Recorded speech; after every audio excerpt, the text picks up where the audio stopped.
السلام علیکم دوستان عزیز، برادران و خواهران مهربان. امیدوارم شما خوب هستید.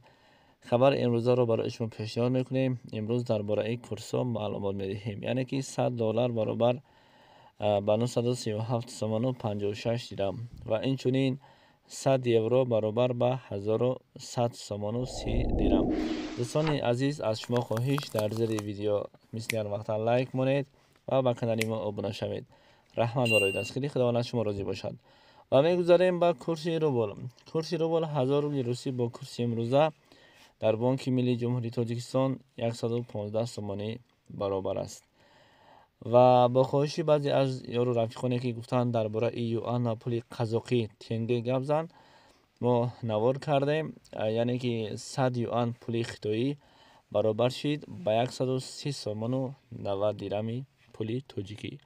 و اینچنین کسایی که در قزاقستان هستید، ما درباره این 10,000 تنگه قزاقی بر شما معلومات میدهیم. یعنی که 10,000 تنگه پول قزاقستان برابر شد با 170 سومن، یعنی که با 169 سومن و 97 درم. سلام دوستان، سنجش شناسنامه خارجی یعنی که زگرم پاسپورت برای شما مشکل شده است و شما نمیتوانید در کجا چطور بسنجید.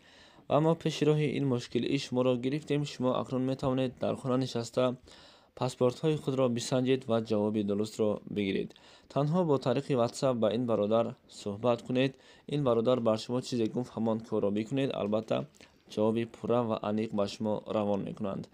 و امروزها هم ای کار را رایگان نمی شود کرد، یعنی که اینها حق کاریشان را نیز میگیرند. به شما برای کار